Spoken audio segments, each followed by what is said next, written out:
Pascal Affi-N'Guessan, président du Front populaire ivoirien, est ce soir l'invité politique de la télé d'ici. Avec lui, on reviendra sur la bouillonnante actualité politique. On parlera également de ses ambitions pour la présidentielle de 2020 et inévitablement la crise donc qui secoue son parti. En deuxième tableau, on sera avec trois jeunes premiers. Ruth Gbagui, première femme médaillée olympique de l'histoire de la Côte d'Ivoire. Cheikh Cissé, premier sportif tout simplement, médaillé donc de l'histoire de la Côte d'Ivoire. Et le canoïste, kayakiste, rameur Aimé Franck, tous les trois ont pour dénominateur commun d'être qualifiés pour les prochains Jeux olympiques. Et puis pour terminer, sur la scène live de la télé d'ici, on recevra celle qui constitue aujourd'hui l'icône de la musique tradimoderne de la Côte d'Ivoire. C'est une voix, un talent qui ne vous laissera aucunement de marbre, aucunement de glace. C'est Aïdissa, tout à l'heure. Bonsoir, bienvenue.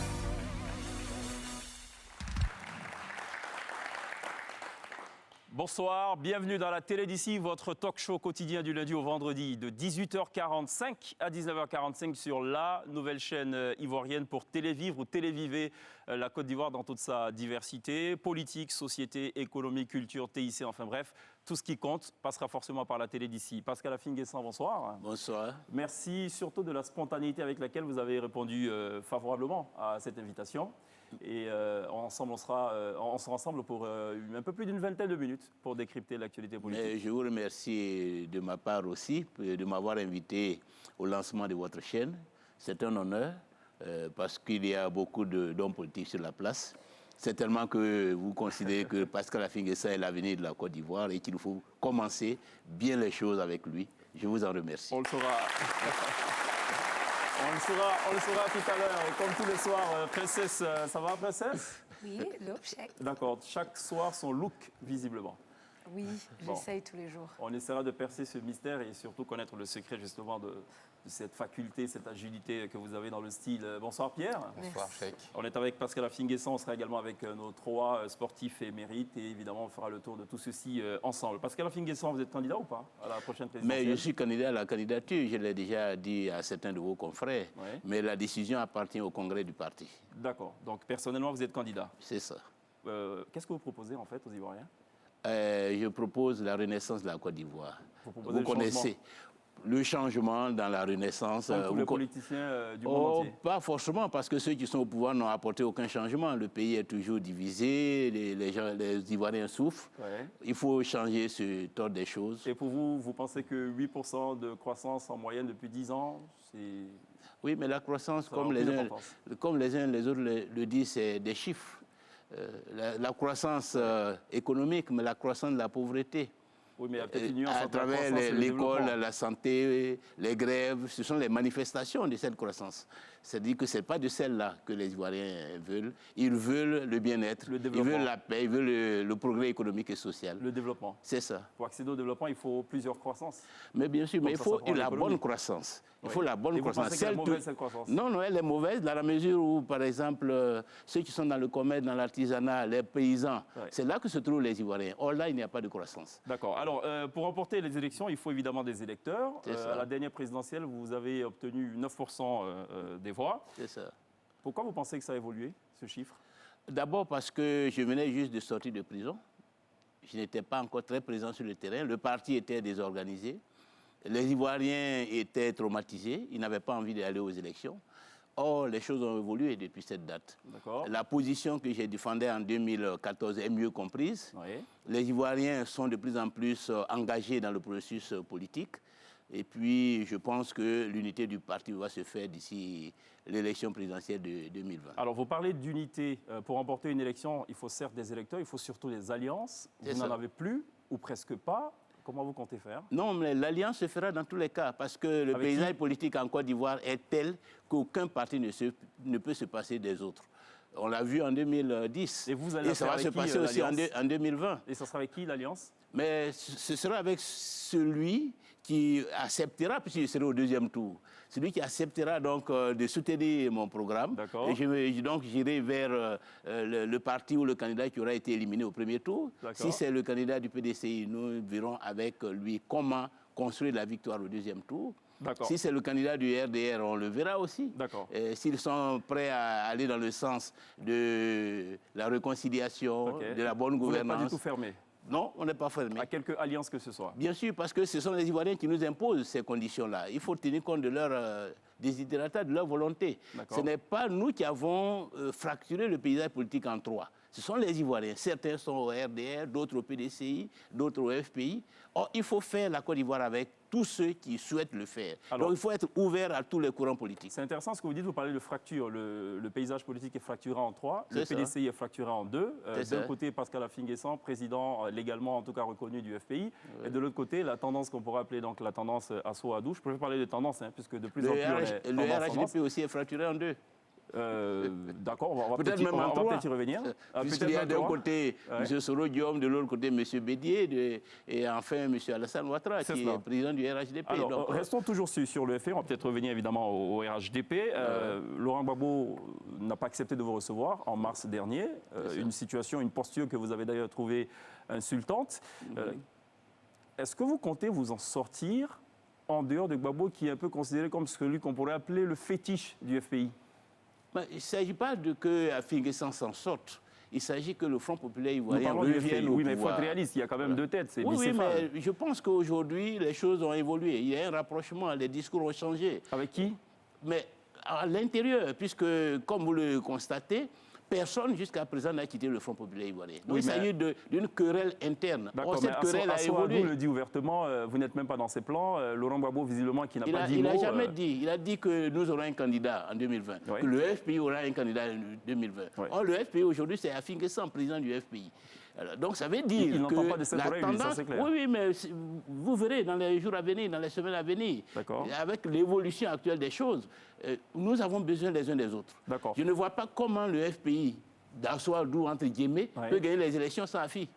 Comment Affi aussi peut gagner les élections sans Je suis personnellement un partisan de ce qu'on appelle le fact-checking, c'est-à-dire confronter les faits donc, au discours. En 2015, notamment sur Nostalgie, vous déclariez « Laurent Gbagbo va me recevoir », c'est un scoop. On est en 2019, ça ne s'est toujours pas fait. Oui, mais vous savez que j'ai été jusqu'à Paris. Paris et Bruxelles, il y a quelques centaines de kilomètres. Ça veut dire que je suis en route. Vous êtes encore en route? Je suis en route.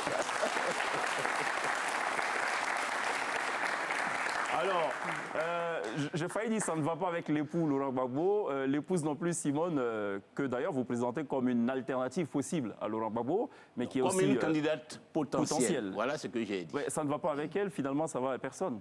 Non, mais ce sont des querelles de famille. Ça va se régler. Personne n'a quitté le FPI. C'est différent de ce qui se passe au RHDP, où les uns et les autres sont partis. Nous sommes ensemble, nous nous querellons, nous chamaillons, mais nous sommes toujours dans la famille et la famille saura se retrouver le moment venu. D'accord. Avant 2020, avant octobre 2020 ? Évidemment, naturellement. Parce que les Ivoiriens attendent ça. D'accord. Et nous ne devons pas les décevoir. D'accord.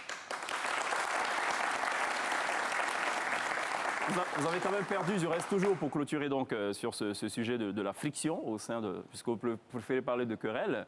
Agnès Monet et notamment Amani, Michel Amani, qui étaient quand même deux de vos lieutenants, ont quasiment fait allégeance à Simone Gbagbo. C'est aussi un autre coup dur. Non. Ils sont toujours au sein du Front populaire ivoirien. Ils ont simplement changé de chambre, ils sont dans la même maison. Oui. Voilà. Et donc le chef de la maison sera le retrouver le moment venu. D'accord. Et vous êtes confiant dans l'idée que vous saurez fédérer donc, toute cette tendance d'ici à octobre 2020 ? Naturellement. Je suis fondamentalement convaincu de cela. Pourquoi Parce que c'est la volonté des Ivoiriens. Et ils l'expriment chaque jour. D'accord. Pourquoi ça ne s'est pas fait en 2020 ? Les différents acteurs les entendent et savent que les Ivoiriens attendent. Donc, ils ne sauront pas faire autrement que d'aller dans le sens de l'aspiration des Ivoiriens. Sinon, l'histoire les condamnera. Mais en 2015, l'histoire ne les a pas condamnés, ils ne vous ont pas suivis. Pourquoi en 2020, mais parce qu'en 2015, les Ivoiriens, effectivement, étaient d'abord traumatisés. La plupart, vous avez vu le taux de participation aux élections, ce n'était pas fameux. Ça veut dire qu'à ce moment, les Ivoiriens n'avaient pas pris conscience de la nécessité du changement. Ils étaient dans les postures de protestation, mais aujourd'hui, plus qu'hier, la tendance au changement, la volonté de changer est plus forte. Et cette volonté, il faut y accéder. Alors, et c'est pour cela que nous n'avons pas le choix, opposition, de tout faire pour nous retrouver, pour pouvoir opérer ce changement-là. Alors, vous l'avez dit, le FPI, même réconcilié à lui seul, ne peut pas reconquérir le pouvoir. Il a besoin d'alliances. Une alliance avec le PDCI aurait pu être justement une chance de constituer un bassin électoral, sauf que Henri Konan Bédié vous a tourné le dos et est plutôt du côté d'Assoadou. Et d'ailleurs, un meeting est projeté dans quelques jours seulement, sans qu'Afi N'Guessan n'ait été convié. Vous le considérez comme un coup de poignard ou pas? Non, l'alliance se fera dans tous les cas. Parce que au deuxième tour, mettons-nous dans l'hypothèse où le PDCI est au deuxième tour, comment fera-t-il pour gagner s'il ne se tourne pas vers nous? Et si nous aussi nous sommes au deuxième tour, comment pourrions-nous gagner si nous n'allons pas vers eux? Donc dans tous les cas, nous sommes condamnés à nous retrouver avant le premier tour dans le contexte actuel ou entre les deux tours. Dans tous les cas, nous sommes condamnés à nous retrouver. Donc ce n'est pas une catastrophe qu'aujourd'hui il y ait donc, disons, ce meeting qui se fait sans nous. Je pense que ça nous donne l'occasion d'ailleurs de mieux nous organiser, de mieux nous positionner, de mieux construire notre posture de manière à ce que nous soyons incontournables. Nous ayons toutes les chances d'être le parti de l'opposition ou le candidat de l'opposition qui va se retrouver au deuxième tour, de manière à fédérer toutes les énergies en vue de la victoire au deuxième tour. Alors, j'aimerais bien connaître votre avis sur l'alliance PDCI-FPI au sein donc, du CDRP. Est-ce que vous pensez qu'idéologiquement, c'est quelque chose de tenable? Non, il n'y a pas d'alliance. Pour le moment, il n'y a pas d'alliance PDCI-FPI au sein du CDRP. Il n'y a pas d'alliance. Il n'y a pas d'alliance. Il n'y a que le CDRP fait un meeting avec les dissidents du Front populaire ivoirien ce week-end. C'est ça qui est la réalité. Et c'est pas, à vos yeux, donc, ce n'est pas une alliance? Il n'y a pas d'alliance. Il n'y a pas d'alliance, d'accord. Un autre sujet, est-ce que vous êtes d'accord avec le président de la République quand il dit qu'il faut passer la main à une nouvelle génération? Oui, je pense que le pays a besoin de renouvellement. Le pays a besoin de sang neuf, d'idées nouvelles. Et donc, tous ceux qui considèrent qu'ils constituent cette frange de la population ivoirienne devraient être concernés par ce message. Et j'espère que le président Alassane Ouattara tiendra parole, puisqu'il a déjà annoncé qu'il est hors jeu. Et donc, il faut qu'il laisse la place à ceux qui ont encore quelque chose à apporter. Pierre? Vous ne vous sentez pas concerné donc par ce message, parce qu'on a l'impression que ça fait des années que vous êtes là, vous avez été de toutes les luttes, on vous connaît dans le paysage politique. C'est ça. Et on a l'impression aujourd'hui que ces dirigeants-là cristallisent en fait les dissensions, les divisions de la Côte d'Ivoire. Donc est-ce que ce passage à une nouvelle génération, il ne devrait pas être total selon vous? Mais la nouvelle génération, ce n'est pas seulement dans l'âge, c'est aussi dans les idées, c'est dans les projets. Voilà. Donc c'est tout ça, une nouvelle génération. Des candidats de Et moi, temps, personnellement, j'incarne aujourd'hui en Côte d'Ivoire une ligne originale, spécifique, qui ne se mélange pas, une identité qui est totalement à part, ni dans l'extrême droite, ni dans l'extrême gauche. Vous êtes un centriste? Une ligne pour rassembler les Ivoiriens, toutes tendances politiques confondues, qu'ils se soient battus hier ou aujourd'hui. Je suis celui-là, je veux être l'homme du compromis, l'homme du rassemblement, l'homme de la réconciliation et l'homme de l'unité nationale. Et c'est pourquoi je considère que le discours du président Alassane s'adresse personnellement à moi.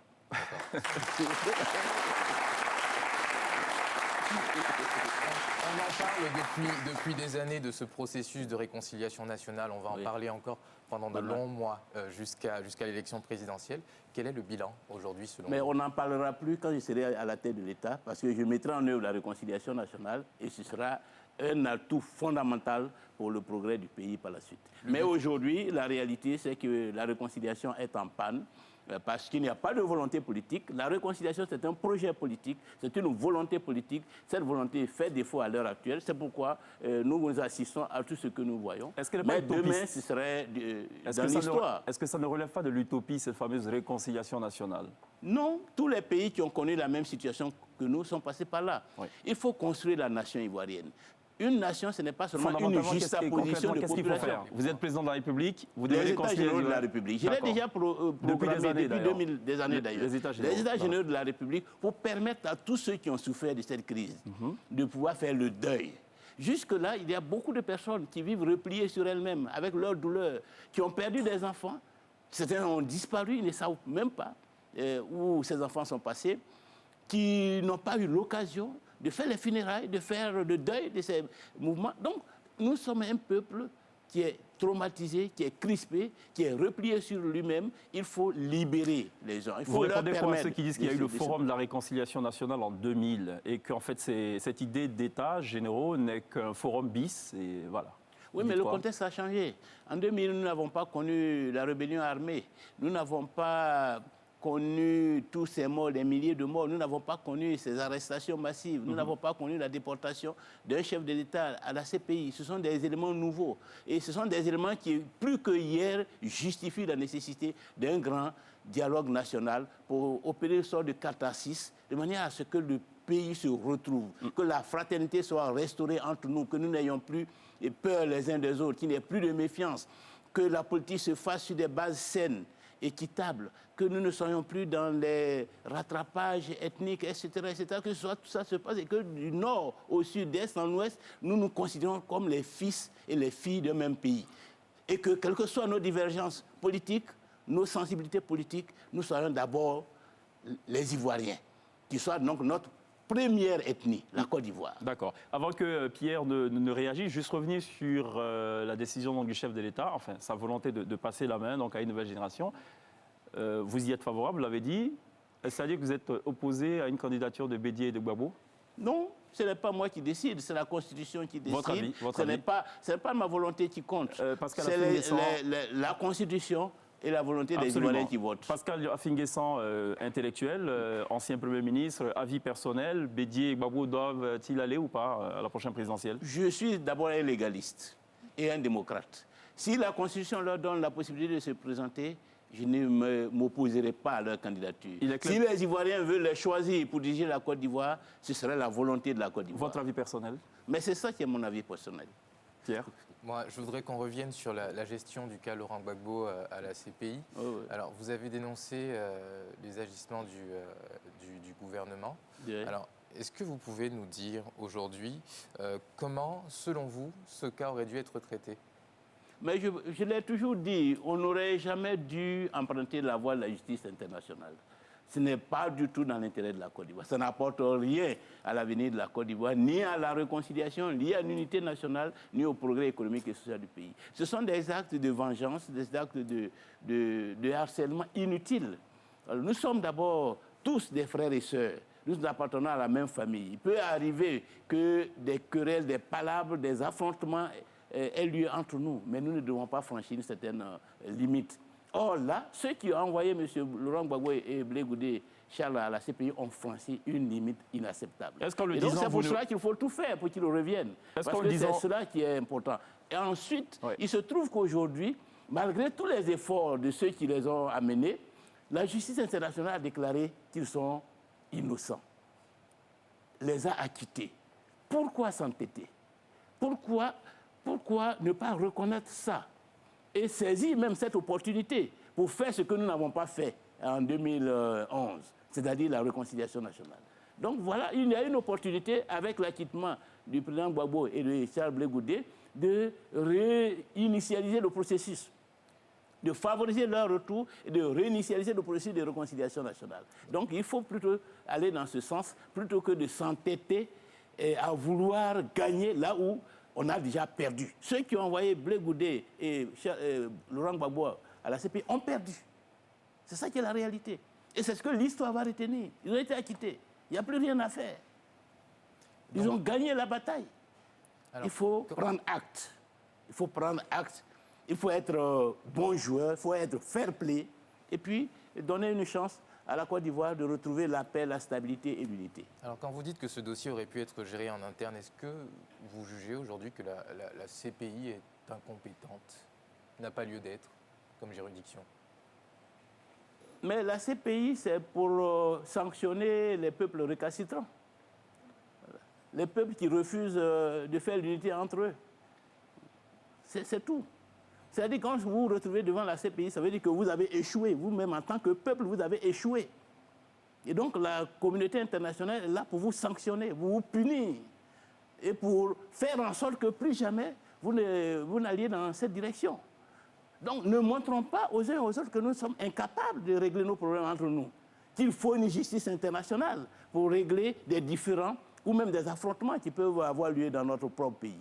Ce n'est pas à l'avantage ni des gouvernants, ni du peuple de Côte d'Ivoire de se retrouver dans un procès humiliant pour la Côte d'Ivoire, où nous sommes obligés d'aller de nous déshabiller devant toute la communauté internationale. Ce n'est pas dans l'intérêt du pays. On l'a bien compris. Pourquoi vous pensez que de la nouvelle génération, vous êtes celui qui détenait le meilleur profil? La preuve, c'est que vous m'avez invité. Oui, on en invitera plein d'autres. Ne vous en faites pas. Mais le fait d'être premier ici... Après vous, on aura d'autres Oui, mais je suis premier. Ça, c'est ce que l'histoire va retenir. Ouais. Je suis le premier chez NCI parce que les dirigeants de NCI savent que je serai le premier demain. Ah bon, d'accord. Oui, ça, je suis persuadé que vous le pensez sincèrement. Merci pour le scoop. Parce que vous avez fait une réunion de direction pour passer en revue tous les hommes politiques pour savoir lequel va nous lancer. Ah non, pas du tout. Et le choix s'est porté sur Pascal Affi-N'Guessan. Ah non, pas du tout. Il n'y a pas du tout eu de réunion, bien au contraire. On a listé. C'est un tirage au sort. Mais par contre, je vous fais la révélation. Si c'est le tirage au sort, ça veut dire que le destin, c'est Non, c'est pas un tirage au sort. Je vous fais la Non, mais je vous fais la révélation, c'est que j'ai toujours apprécié la spontanéité avec laquelle vous avez toujours répondu présent à toutes les invitations à la radio comme à la télé. C'est bien la preuve d'une certaine ouverture d'esprit. Et je pense que vous avez bien compris le pays a besoin jeu. de cela. Voilà. De l'ouverture, de la hauteur de vue. Revenons à l'essentiel et de façon très concrète. Et ça, c'est essentiel, mon ami. Pourquoi vous pensez que vous êtes le meilleur de cette nouvelle génération? Mais d'abord, mon parcours. Oui, vous avez été Premier ministre. Oui, je suis président du parti depuis plus de 20 ans. Plus de 20 ans. J'ai l'expérience, je connais la Côte d'Ivoire. Je connais les dossiers d'État. J'ai assumé pratiquement toutes les fonctions étatiques.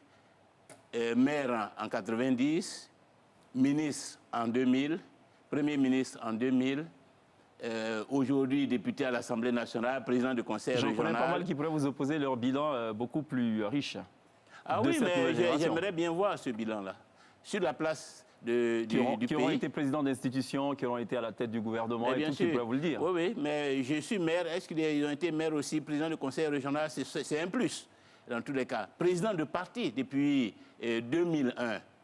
Quand on est président d'un parti, qu'on a une organisation politique, qu'on gère et qu'on porte les aspirations de millions d'Ivoiriens qui croient en ce parti, c'est un atout important. Ça sera quoi votre priorité? Pardon? Pour la campagne à venir, quels sont les points clés de votre programme de gouvernement? L'axe central, c'est la renaissance de la Côte d'Ivoire, à travers l'unité nationale, la réconciliation, la modernisation des institutions, la réforme de la Constitution, la diversification et la redynamisation de l'économie ivoirienne. Il faut une économie forte parce que le pays doit pouvoir disposer de richesses.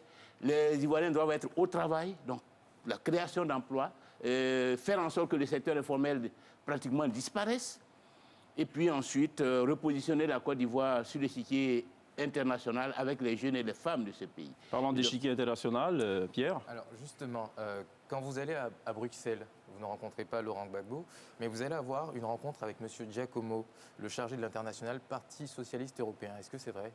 Oui. Est-ce que vous parlez des dissensions? Non, mais là, ce n'était pas l'occasion de voyage. Je suis allé à Bruxelles par la suite dans le cadre d'une mission du Conseil régional du Moronou. Et c'est à cette occasion que j'ai rencontré les dirigeants du Parti socialiste. Donc vous les rencontrez. Est-ce que vous parlez des dissensions au sein du FPI? Bien sûr, ce sont les camarades qui suivent la vie politique en Côte d'Ivoire, qui suivent l'évolution du FPI. Donc avec tout cela, nous parlons de cela. Comme j'ai parlé avec le président Hollande à l'occasion de mon dernier séjour, de la situation en Côte d'Ivoire, du sort du président Gbagbo, de Simone Gbagbo, et puis de l'avenir de notre lutte. Qu'est-ce qu'on en pense à l'international de cette fracture? Vous qui voulez donner une image reluisante de la communion entre les Ivoiriens. Mais l'espoir de nos camarades, c'est que ceux qui sont dans la dissidence à l'heure actuelle comprennent la pertinence de la démarche que j'ai entreprise depuis 2013-2014 et qu'il se rassemble autour de la direction du parti.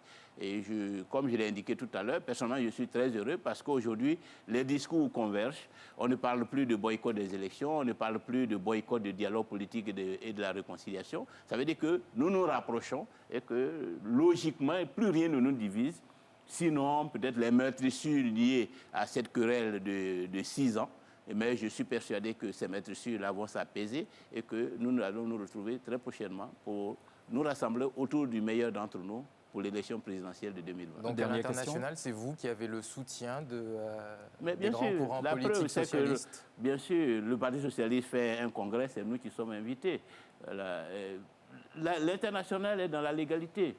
Et quel que soit ce qu'on peut me reprocher, au-delà de... Mais la question de la légalité, il faut la respecter. Parce qu'un homme politique qui ne respecte pas la loi, il n'est pas digne de respect. Voilà. La loi est la loi. La légalité est la légalité. Quel que soit ce que je pèse en Côte d'Ivoire, personne ne peut nier que c'est AFI qui a la légalité, qui est reconnue par les autorités, qui est reconnue à l'extérieur et qu'il faut faire avec lui. On a l'impression que vous avez toujours tout bien fait. Pardon ? On a l'impression que vous avez toujours 30 secondes, tout bien fait et que malgré ça, vous souffrez d'un manque de légitimité, que vous existez dans l'ombre. Ah non, mais la légitimité, c'est autre chose. 30 secondes, oui. Parce que vous avez suivi tout notre parcours, toutes nos mobilisations, tous nos congrès. Non, ce ne sont pas les déclarations de mes adversaires politiques. C'est la question de la légitimité qui doit vous troubler. Voilà. Parce que je suis député à l'Assemblée nationale. Je suis président du conseil régional. Lequel de ceux qui parlent de légalité ou de légitimité a ce parcours? Pascal Affi-N'Guessan, merci d'être passé à la télé d'ici. C'est moi qui vous remercie. Merci. On marque une pause. Il y a la pub et on revient juste derrière. De retour sur le plateau de la télé d'ici, votre talk show quotidien de 18h45 à 19h45. On ne le redira jamais assez sur la nouvelle chaîne ivoirienne, votre rendez-vous quotidien pour télévivre ou téléviver. La Côte d'Ivoire, on a été rejoint entre-temps par 3 jeunes premiers qui porteront d'ailleurs, et on l'espère, haut le flambeau du drapeau tricolore de la Côte d'Ivoire aux prochains Jeux Olympiques prévus donc en juillet à Tokyo. Cheikh Cissé nous a rejoint. Bonsoir Cheikh. Bonsoir. Bonsoir Ruth, ça va? Bonsoir Ivan, ça va très bien. Merci pour l'invitation. Mais c'est naturel, il fallait d'ailleurs qu'on reçoive justement cette jeune génération, ces jeunes premiers qui font aujourd'hui la fierté de l'Afrique, mais pas de la Côte d'Ivoire, mais pas seulement. Il y a aussi également le continent africain qui est porté, dont les couleurs sont portées d'ailleurs très haut et très loin. Ça va Aimé Franck? Ça va très bien. Alors Aimé Franck, c'est un peu l'inconnu du groupe, vous allez comprendre pourquoi. Il est canoïste, donc il fait du canoë, il est kayakiste, donc il fait du kayak, il est rameur parce qu'il fait de l'aviron, mais en fait, c'est même pas son métier à temps plein. Qu'est-ce que vous faites de vos jours, de vos journées? Je suis employé à Socoprime, du 3e pont HKB. Ok. Et je travaille là-bas depuis 1 an et demi maintenant. Et je suis encadré et sponsorisé par le directeur général, M. Jean-François Doro, qui me donne en plein temps d'avoir le temps pour pouvoir faire mes entraînements matin et soir. D'accord. Et comment vous arrivez justement à matcher les différents calendriers, les différents agendas entre faire votre travail à plein temps et vous entraîner? Il faut dire que je m'entraîne du lundi au vendredi à 4h30 et je finis à 6h30. Et je commence au boulot à 8h et je finis à 17h. Mais là, je continue en salle de sport à Equinox, à la Riviera 3, où je fais 2 heures d'entraînement de musculation, ou soit de l'ergomètre.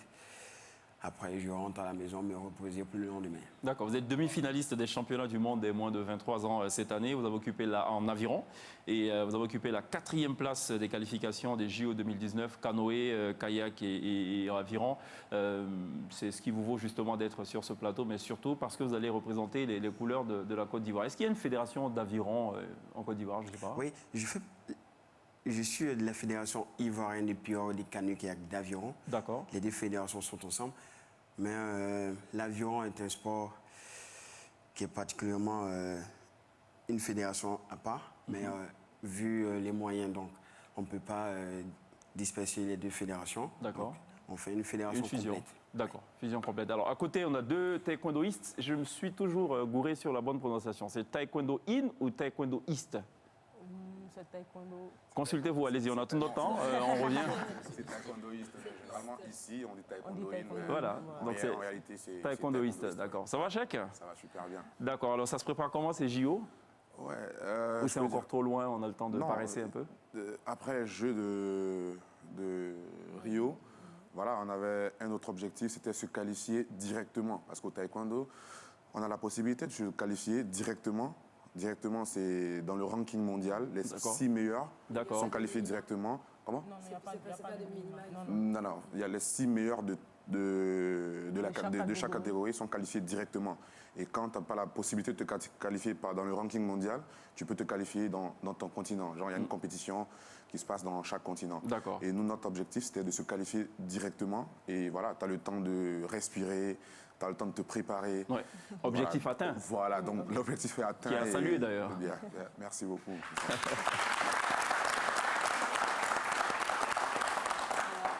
Grâce à vous trois, la Côte d'Ivoire est rentrée brillamment dans le cercle restreint des médaillés des Jeux Olympiques. Quels sont les dispositifs d'accompagnement que la Fédération a mis en place pour vous, pour faciliter justement cette vie d'athlète? Parce que ce n'est pas forcément facile, comme on l'a vu avec vous. Là, je peux dire, avec la Fédération, c'est-à-dire avec le président Bamba Cheikh, il est en train de mettre tout en place pour qu'on puisse accompagner la Fédération ivoirienne de taekwondo pour les préparatifs. Donc, je peux dire c'est le président. Il a mis en place ou il est en train de mettre en place? Parce que s'il est en train, c'est inquiétant, non? En fait, il y a toujours une histoire de moyens, en fait. D'accord. Voilà, donc il cherche les moyens pour qu'on puisse mieux se préparer pour les Jeux. On peut se dire que ça doit être facile quand on a des talents comme vous qui ont déjà prouvé sur la scène olympique. On a peut-être envie d'investir plus, en fait. Vous avez sûrement des sponsors, étant donné que vous avez gagné. Cette question est très bien posée parce que une chose, c'est pas forcément d'être champion, mais c'est de rester tout le temps champion. Et aujourd'hui, comme je l'ai dit tout à l'heure, l'objectif c'était de se qualifier. Et il faudrait pas, comme nous sommes en Afrique, il faudrait pas attendre 3 mois avant les Jeux pour quand même envoyer un certain nombre de chiffres. Voilà, les Jeux Olympiques se préparent. Les pays comme l'Angleterre, le Brésil se préparent peut-être 1 an avant. Ils ont déjà choisi leurs athlètes depuis 3 ans avant. Donc cette question-là, merci de la poser, elle est très importante. On a besoin, je vais lancer un appel aussi, on a besoin de financement. Là, il faut que ça commence là, la préparation et voilà. Du coup, ça m'amène à poser la question de Anouar Boukarsa, que vous avez dû entendre parler. J'ai pas compris. Anouar Boukarsa, qui est ancien champion de taekwondo, aussi le cas Émilie Andéol. Est-ce qu'on vous prépare après? C'est-à-dire, bon, c'est vrai que là, maintenant, c'est tendu financièrement, mais quand vous avez le blues du sportif, l'après, qu'est-ce qui se passe? Parce que là, vous êtes champion olympique, vous recevez quand même des fonds. Qu'est-ce qui se passe après?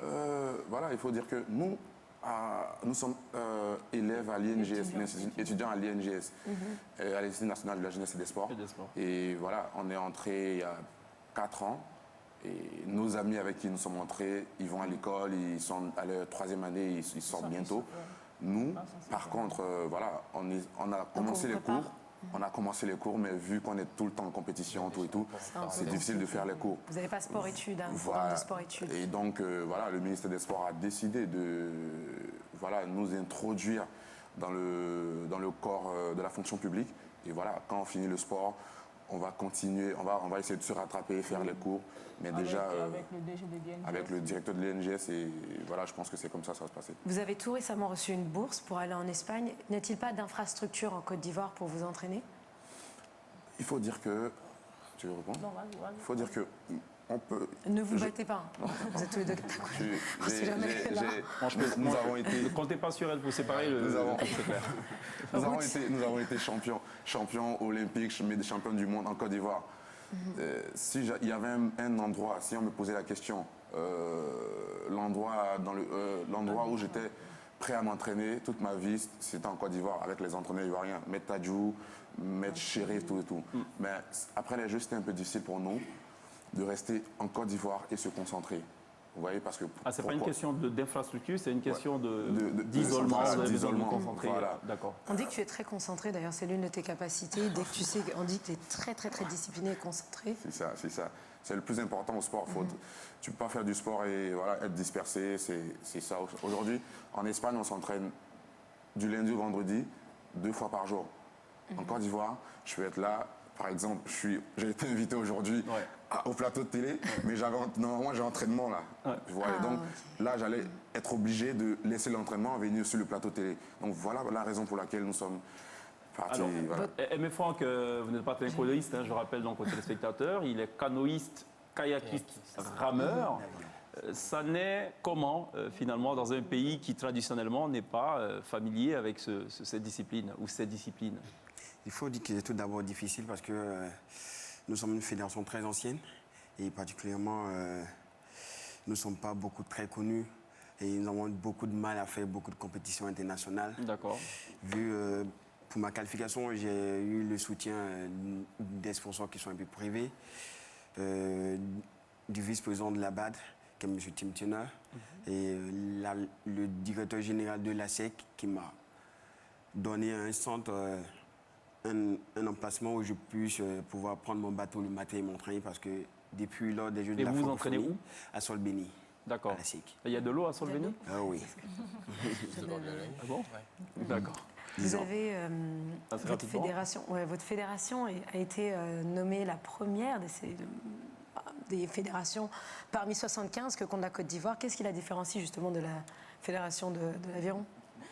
Je peux dire, notre président, le ministre Mamachek, oui, il travaille avec aussi la construction du nouveau palais de taekwondo. Donc, je pense, avec les résultats que la fédération envoie pour le pays, donc je pense que c'est logique qu'on soit classé. Okay. Vous travaillez avec les enfants, est-ce que c'est facile?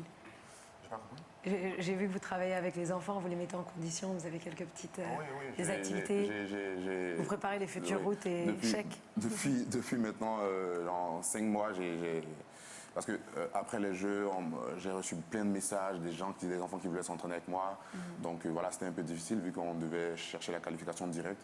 Donc voilà, quand j'ai su que j'étais qualifié directement, j'ai lancé la World Tour où je suis invité un peu partout pour travailler avec des enfants. D'accord. Ce samedi 21, même je suis au Palais des Sports avec tous les clubs ivoiriens, même ceux qui ne font pas du taekwondo pour travailler. Donc, ok, mais Franck, assez rapidement, en 30 secondes, c'est quoi les chances de la Côte d'Ivoire au prochain JO? Puisque vous avez la lourde responsabilité de représenter la Côte d'Ivoire. C'est quoi les chances, d'après vous? Il y a beaucoup de chances. C'est qu'il va falloir maintenant compter sur le ministère des Sports pour pouvoir me fournir un bateau qui coûte beaucoup cher, afin de pouvoir m'entraîner et de payer peut-être des frais de beaucoup de compétitions internationales. Et il aura plus de chances de remporter une médaille olympique. Ah bon? Ah oui. Ben, on croise les doigts, hein. Alors, je ne sais pas si chez les rameurs, chez les canoïstes ou chez les kayakistes, on utilise des bracelets. Les taekwondistes, je ne sais pas, peut-être des objets connectés ou pas? Vous utilisez ou pas ce genre d'objet? Non, pas ce genre d'objet. D'accord. Alors, Pierre, il nous a sorti une autre trouvaille dont il a seul le secret. C'est un bracelet connecté. Je vois des codes barres. C'est quoi cette affaire? Ouais, non, en fait, je voulais vous faire une petite session fashion, mode, bijouterie. D'accord, mais ça ne sera pas pour maintenant. Là, mais non, ce sera pas vendredi, je crois. maintenant. Là, on va plutôt parler santé avec ce qui s'appelle le passe mousseau. Eh bien, c'est des petits bijoux comme ça, comme vous allez voir, avec des QR codes. Et c'est une conception de Ouattara Corinne, donc, qui a inventé ce bracelet qui est un espèce de carnet santé portable. Donc toutes vos informations de santé sont contenues dessus et ça vous évite par exemple d'oublier votre carnet de santé quand vous avez un accident, surtout si vous avez un accident, et tout est contenu dedans, votre résus pour les transfusions sanguines. Et moi je trouve que c'est une super idée et c'est pour ça que j'ai tenu à en parler aujourd'hui. Donc en général, les équipes médicales disposent des applications pour pouvoir scanner et avoir toutes vos informations et vous traiter au mieux. Donc ça s'appelle le passe mousseau et voilà, c'est sympa, c'est joli, c'est coloré et ça sauve la vie. Et ça sauve la vie. Pas les échanger. Non, non. Ah, faut pas les Non, échanger. on se le Voilà. prêtera Ouais, pas, parce que tu vois. Princesse, elle a le chic souvent d'emprunter, je pense, non? Souvent quelques petits. Je vole tes stylos seulement. Ah, c'est que les stylos. Bon, d'accord, ok. Ben voilà, c'est bien. Internet des objets, c'est une belle Ouais. trouvaille qui est d'ailleurs tout aussi salutaire. Il y a les confidences des chefs d'État et ce soir, c'est le président guinéen Alpha Condé qui rencontre son homologue du Mali, Ibeka. Qu'est-ce qu'ils se disent? Ben, on découvre ensemble maintenant.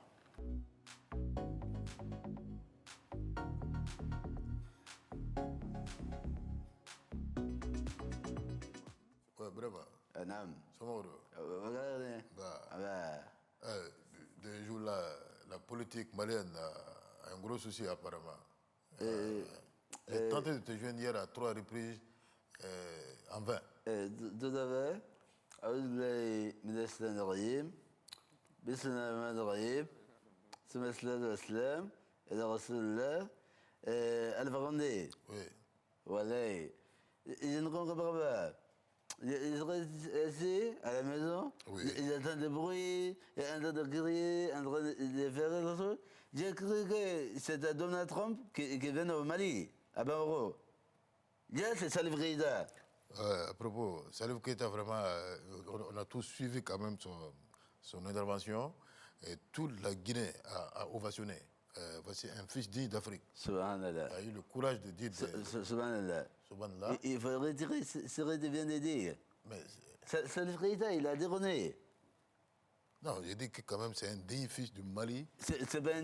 non, non. Salif Keïta, c'est pas un Malien. C'est un Ivoirien. Keïta Lacan. Ça, c'est Bambara. Il ne s'appelle pas Keïta. Il s'appelle Koudou. Est-ce que tu as vu le mollet de Salif Keïta?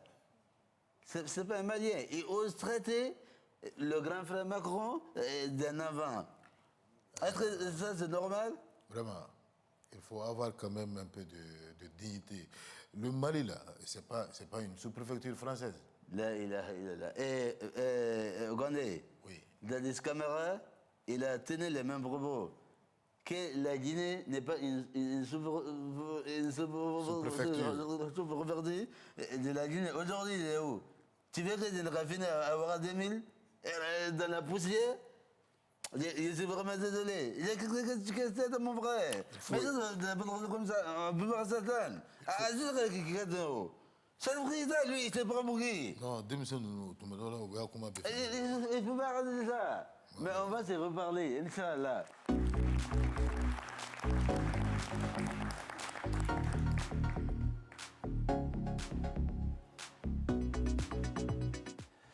C'était les confidences des chefs d'État de l'Afterwork à l'instant. Alpha Condé de la Guinée, qui était donc en conversation avec son homologue du Mali, Ibeka. On va marquer une courte pause publicitaire. Restez avec nous, Cheikh, Ruth et Aimé. On sera ensemble jusqu'à la fin, surtout pour déguster cette prestation live de Aïdissa dans quelques minutes seulement. Il y a la pub, on revient après. Votre rendez-vous quotidien du lundi au vendredi de 18h45 à 19h45. Tout à l'heure, on retrouvera Princesse pour le kiff du web. On va le découvrir ensemble ce qu'elle nous aura dégoté sur Internet. Entre-temps, on marque une petite halte pour regarder un peu ce self-interview de Gliss. Elle est ce soir avec les acteurs nigériens Ike Ogbonna, Alex Ekubo, de véritables stars du Nollywood, Naija. On regarde, on revient juste après.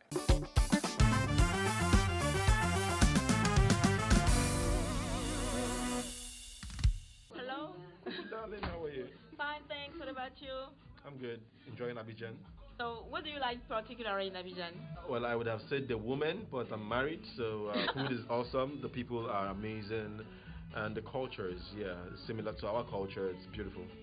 So, now that you're married, the relation with the woman must be very complicated. No, it puts you in a guided state of mind. So when you see your fans, you respect them as fans. You're not thinking about Zaza. You look so flawless. What are your defaults? Well, everyone has their faults. I can't pinpoint my faults because individually, my fault might be someone else's right. Like someone might like that thing in me, and the next person might not like it. So I just try to be me. Always try to be me. Thank you very much. You are awesome.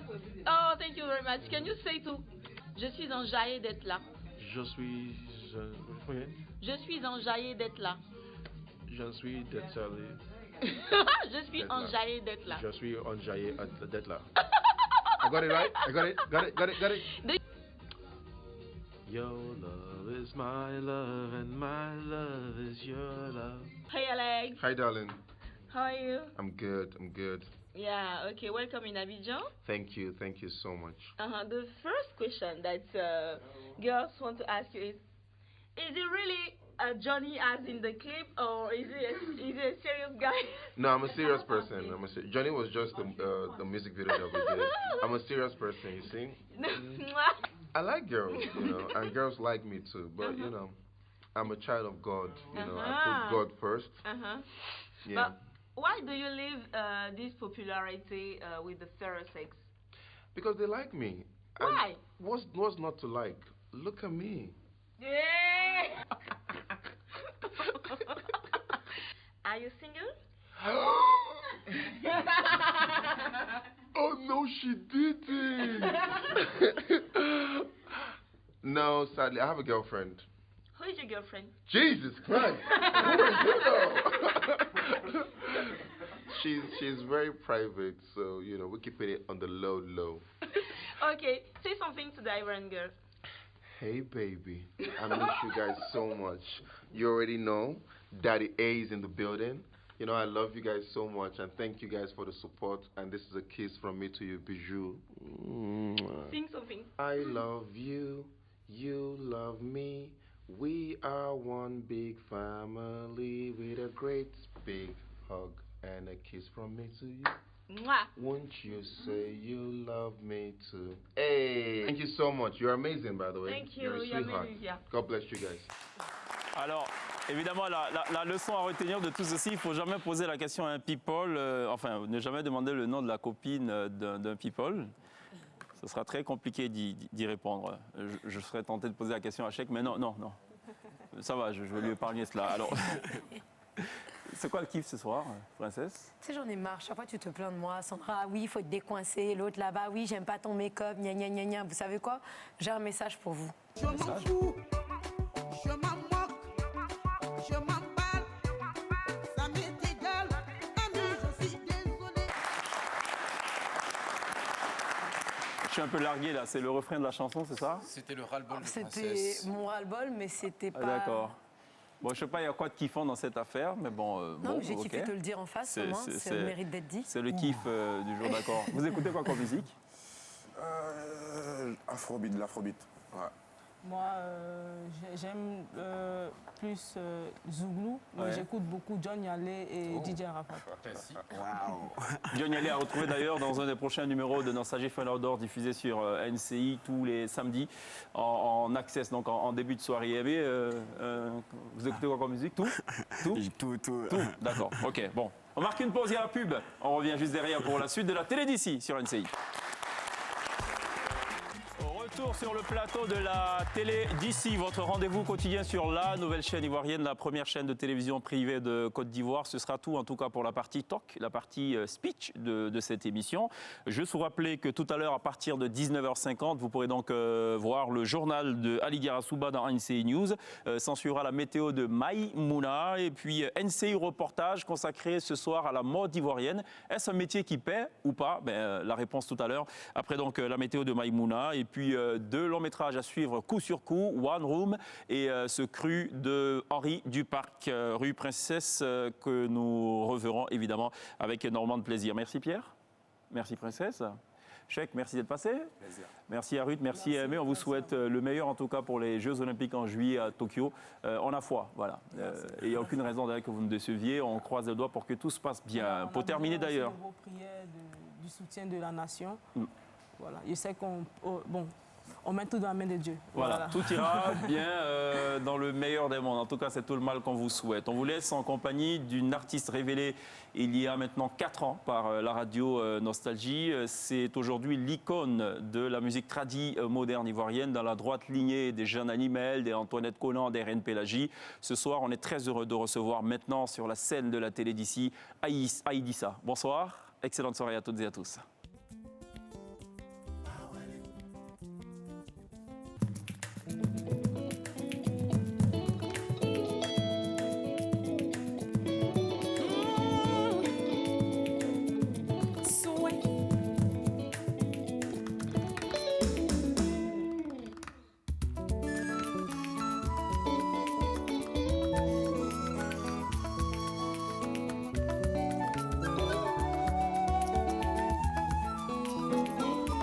Encore no pare o tu que na sabor pare.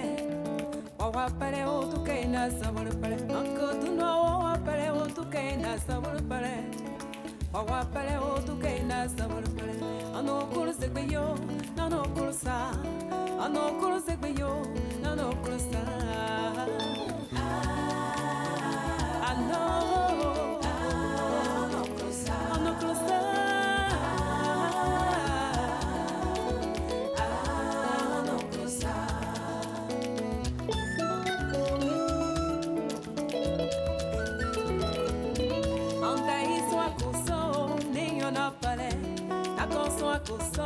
Nenhum na paré, daí sua coção, nenhum na paré, agora sua coção, nenhum na paré.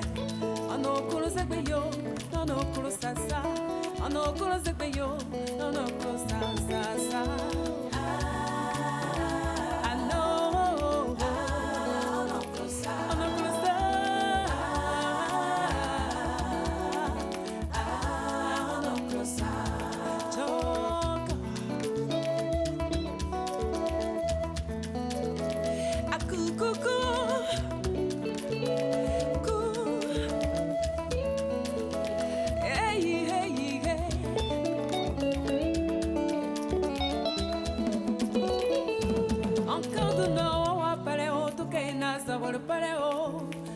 Pareo tu que na sabor pare, anco tu no pareo tu que na sabor pare, owa pareo tu que na sabor pare, ano cruza beyo, no cruza, ano cruza beyo, no cruza.